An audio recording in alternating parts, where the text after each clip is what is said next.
नमस्कार दोस्तों, आपका स्वागत है सरकारी ज्ञान फॉर यू में।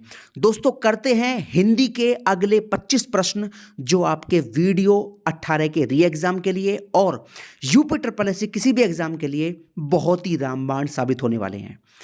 क्वेश्चन नंबर 26 है, निम्नलिखित में से विचित्र का पर्यायवाची क्या होगा। दोस्तों इसका आपका आंसर हो जाएगा विलक्षण।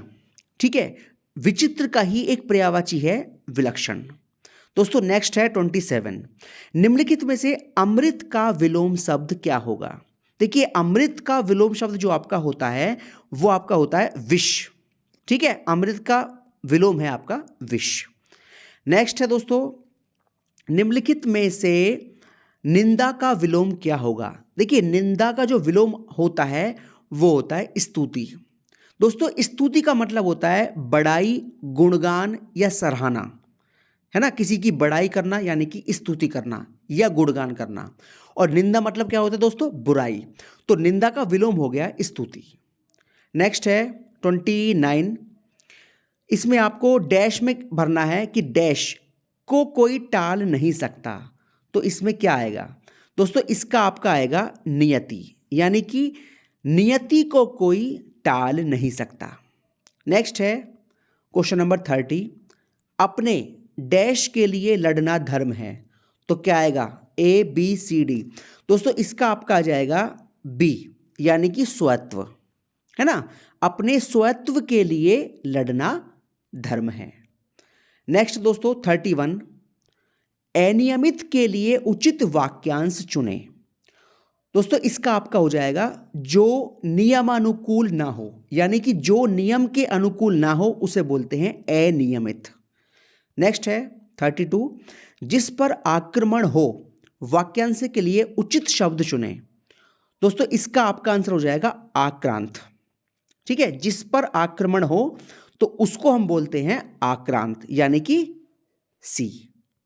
दोस्तों नेक्स्ट है क्वेश्चन नंबर 33, गुड़ गोबर कर देना, इस मुहावरे का उचित अर्थ बताइए। दोस्तों गुड़ गोबर कर देने का मतलब होता है बना बनाया काम बिगाड़ देना। ठीक है, नेक्स्ट है 34, हथियार डाल देना, मुहावरे का सही अर्थ क्या है। तो इसका आंसर हो जाएगा आपका हार मान लेना।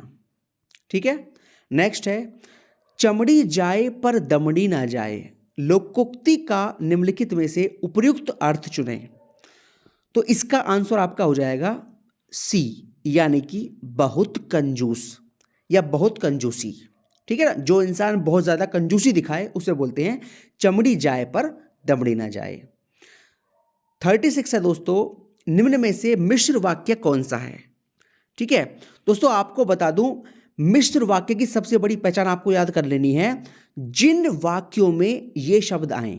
शब्द कौन कौन से, जो, की, क्योंकि, है ना, जो, की, क्योंकि, जितना, उतना, जैसा, वैसा, जब, तब, जहां, वहां, इधर, उधर, अगर, यदि, यद्यपि, तथापि। अगर ये सारे शब्द जिस वाक्य में आते हैं वो होता है आपका मिश्र वाक्य, है ना। एक बार फिर से रिपीट करता हूं, जो, की, क्योंकि, जितना, उतना, जैसा, वैसा, जब, तब, जहां, वहां, इधर, उधर, यदि, यद्यपि, तथापि। ठीक है, तो आपको मैंने बताया कि, यानी कि जिस वाक्य में आता है वो होता है मिश्र वाक्य। तो आपका यहां आ रहा है की, है ना, ये है की। तो उसने मान लिया कि दोष उसका है, तो जहां की आए उसे बोलते हैं मिश्र वाक्य। तो आपका हो जाएगा सी आंसर। दोस्तों नेक्स्ट है आपका 37, वह दंड से बचना चाहता था इसलिए भाग गया। यह एक संयुक्त वाक्य है और इसका आपको बताना है सरल वाक्य क्या होगा।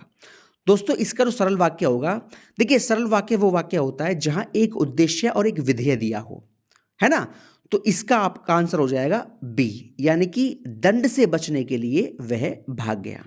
ठीक है, नेक्स्ट है आपके सामने, निम्नलिखित में से व्याकरणिक दृष्टि से शुद्ध वाक्य कौन सा है। ठीक है, तो इसका दोस्तों शुद्ध आंसर हो जाएगा वो आपका हो जाएगा बी, यानी कि इस समय 4 बजे हैं, है ना। ये अशुद्ध है, ये भी अशुद्ध है और ये भी अशुद्ध है। है ना। ये अशुद्ध दोस्तों क्यों है, पहला वाला क्यों अशुद्ध है, इसमें लिखा हुआ है वे अनेक विषय के ज्ञाता थे। जब अनेक शब्द आ गया तो यहां विषय नहीं होगा, यहां होगा विषयों, है ना, यहां हो जाएगा आपका विषयों। तो ये वे अनेक विषयों के ज्ञाता थे, तो यहां विषयों आएगा, ये इसमें मिस्टेक है। और जो आपका सी है इसमें दिया हुआ है सब लोग अपनी राय दें, दोस्तों यहां आएगा सब लोग अपनी अपनी राय दें, ठीक है, ये मिस्टेक है इसमें। और डी में मिस्टेक है आंसू से मेरा रुमाल भीग गया, दोस्तों इसमें आएगा आंसुओं से मेरा रुमाल भीग गया, है ना। तो ये भी गलत है और ये भी गलत है, ये भी गलत है, तो आपका हो जाएगा बी। इस समय 4 बजे हैं, ये आपका सही ऑप्शन है इसमें।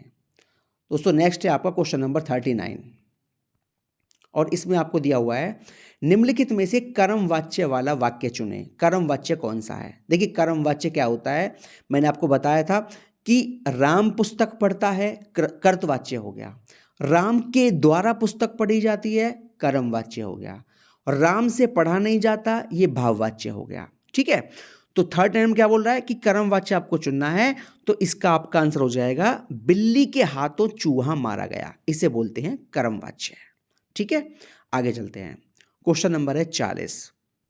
इसमें लिखा है से या के द्वारा किस कारक का प्रसर्ग है, यानी कि किस कारक की आप पहचान करते हो से या के द्वारा से।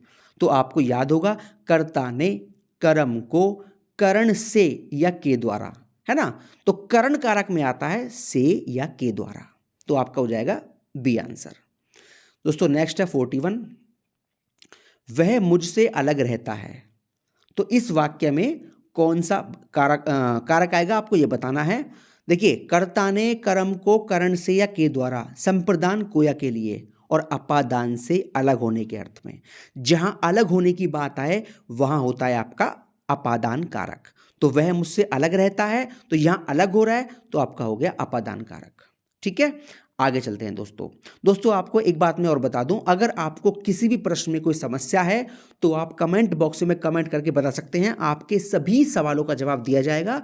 और जिस भी प्रश्न में आपको समस्या है और जिस भी टॉपिक को आप पूरे व्याख्या के साथ पढ़ना चाहते हैं वो आप कमेंट बॉक्स में कमेंट कर सकते हैं। दोस्तों नेक्स्ट आपके सामने 42 क्वेश्चन है, निम्नलिखित में से कौन सा शब्द स्त्रीलिंग है, ठीक है।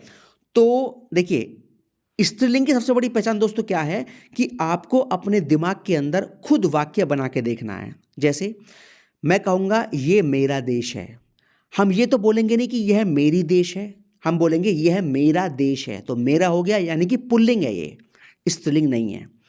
बात आती है नगर की, यह मेरा नगर है, हम ये नहीं बोलेंगे कि यह मेरी नगर है, यह क्या है मेरा नगर, तो ये भी पुल्लिंग है। यह मेरा द्वीप है, ये भी पुल्लिंग है। लेकिन दोस्तों हम बोलेंगे यह मेरी झील है, हम ये नहीं बोल सकते कि यह मेरा झील है, यह मेरी झील है, इसका मतलब झील हुआ पुल, स्त्रीलिंग। तो आपको स्त्रीलिंग और पुल्लिंग की सबसे बड़ी पहचान करने का तरीका बता रहा हूं कि आपको क्या करना है, जितने भी ऑप्शन दे रखे हैं उन सभी का आपको अपने दिमाग में वाक्य बना के देख लेना है, और जिसमें मेरी आ जाए तो वो आपका वो हो जाएगा स्त्रीलिंग, और जहां मेरा का भाव हो वहां पुल्लिंग होता है, ठीक है। नेक्स्ट है आपके सामने क्वेश्चन नंबर 43, कौन सा शब्द दोनों वचनों में समान रहता है, यानी कि एक वचन और बहुवचन दोनों वचनों में समान रहता है, कौन सा दोस्तों, सरसों। दोस्तों आपको बता दूं सरसों एक ऐसा शब्द है जो एक वचन में भी सरसों होता है और बहुवचन में भी सरसों ही होता है। नेक्स्ट है आपके सामने क्वेश्चन नंबर 44। दोस्तों 44 ये कहता है कि निम्नलिखित में से कौन सा वाक्य पूर्ण भूतकाल का उदाहरण है। पूर्ण भूत, देखिए दोस्तों पूर्ण भूत का जो उदाहरण है आपके सामने वो आपका हो जाएगा सी, वे आए थे, ठीक है। जैसे मैं आपसे कहूं सामान्य भूत कौन सा है, राम गया, ये सामान्य भूत है ना। आसन भूत क्या है, राम गया था।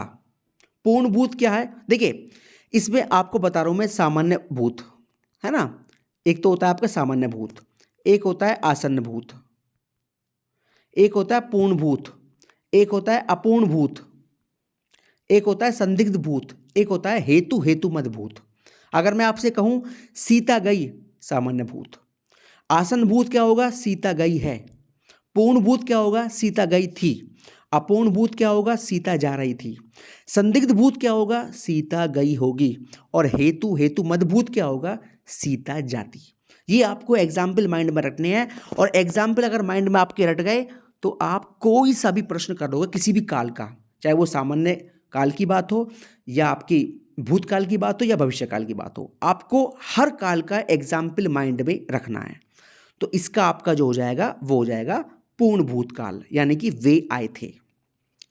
दोस्तों नेक्स्ट आपके सामने है क्वेश्चन नंबर 45 है, और वो ये कहता है निम्नलिखित शब्दों में निपात का उदाहरण कौन सा शब्द है? ठीक है, निपात का उदाहरण दोस्तों इसमें है ठीक, है ना, ठीक को बोलते हैं निपात। दोस्तों आपको बता दूं, निपात ऐसे अव्यय होते हैं जो किसी शब्द या पद के बाद जुड़कर उसके अर्थ में विशेष प्रकार का बल भर देते हैं, उन्हें हम बोलते हैं निपात। निपात दोस्तों होते हैं 9 प्रकार के, जैसे जी, लगभग, करीब, तो, ही, तक, सा, पर, सिर्फ, केवल, क्या, काश, मत, क्या, जी, नहीं। ये आपके इत्यादि निपात होते हैं, है ना। जितने वर्डों का मैं नाम लिया है ना, ये सब आपको याद रखने हैं, और इन्हीं को हम निपात कहते हैं, जिनमें एक ठीक भी वर्ड है, ठीक भी एक निपात है। ठीक है, और निपात क्यों बोलते हैं आपको बता दिया मैंने, कि निपात ऐसे अव्यय होते हैं जो किसी शब्द या पद के बाद जुड़कर किसी अर्थ में विशेष प्रकार का बल भर देते हैं। दोस्तों नेक्स्ट आपके सामने है, निम्नलिखित में से अनुपयुक्त शब्द प्रयोग संबंधी अशुद्धि किस वाक्य में है? यानी कि इनमें से ऐसा कौन सा वाक्य है जिसमें सही वर्ड का उपयोग नहीं हुआ है? दोस्तों इसमें जो वाक्य आपका बी है ना, ये आपका गलत है, इसमें सही शब्द का इस्तेमाल नहीं हुआ है। कैसे नहीं हुआ है? ये जो वर्ड लिखा हुआ है पूज्यनीय, ये गलत है दोस्तों, है ना। पिताजी जो होते हैं वो पूज्यनीय नहीं होते, वो होते हैं पूजनीय। क्या होते हैं? पूजनीय। ठीक है दोस्तों, पिताजी होते हैं पूजनीय, तो आपका सही वर्ड होगा ये, या हम कह सकते हैं पूज्य पिताजी कह सकते हैं, पूजनीय पिताजी या पूज्य पिताजी। जहां तक जो हम अधिकतर इस्तेमाल करते हैं वो पूज्य ही इस्तेमाल करते हैं, पूज्य पिताजी। तो आपको याद रखने हैं पूज्य, और सही वर्तनी क्या है? ये है पूज्य या पूजनीय। तो इसमें जो आपका है गलत वर्ड है वो ये वाला आंसर हो जाएगा बी आपका। दोस्तों नेक्स्ट है, संविधान के किस अनुच्छेद में हिंदी की राजभाषा तथा इसकी लिपि देवनागरी को स्वीकार किया गया है? दोस्तों अनुच्छेद होता है 343, यानी कि 343 अनुच्छेद। नेक्स्ट है आपके सामने, कौन सी बोली उत्तर प्रदेश में बोली जाती है? ठीक है, तो इसका आपका आंसर हो जाएगा कन्नौजी। ठीक है, कन्नौजी बोली जो है यूपी के अंदर बोली जाती है। नेक्स्ट है आपके सामने क्वेश्चन 49 है, ये कह रहा है मामला अभी भी विचाराधीन है, इसका अंग्रेजी अनुवाद क्या होगा? दोस्तों इसका जो आंसर आपका हो जाएगा वो आपका हो जाएगा सी, यानी कि the matter is still under considerations. ठीक है, मामला अभी विचाराधीन है, the matter is still under considerations. Question number 50 आपके सामने है, और 50 ये कहता है एप्लीकेशन में बी रिजेक्टेड, इस वाक्य का उचित हिंदी अनुवाद क्या होगा? दोस्तों इसका आपका आंसर हो जाएगा क्या? ए, यानी कि एप्लीकेशन में बी रिजेक्टेड का मतलब होता है आवेदन अस्वीकृत किया जाए। ठीक है दोस्तों, तो ये आपके हो गए अगले 25 क्वेश्चन हिंदी के, जो आपके UPSSC के किसी भी एग्जाम से बहुत दोस्तों रामबाण साबित होंगे। और अगर आप किसी भी क्वेश्चन में थोड़ा बहुत भी आपको कन्फ्यूजन है तो आप कमेंट बॉक्स में कमेंट कर दीजिए, आपके सभी सवालों का जवाब बिल्कुल ढंग से दिया जाएगा और आपके प्रश्न की पूरी व्याख्या कराई जाएगी। दोस्तों अगर आपको मेरी वीडियो पसंद आई हो तो मेरी वीडियो को लाइक कर सकते हैं, और अपने काम की ऐसी और वीडियोस पाने के लिए बेल आइकन बटन को प्रेस कर सकते हैं, और मेरे चैनल को सब्सक्राइब कर सकते हैं। बहुत बहुत धन्यवाद दोस्तों। जय हिंद, जय भारत।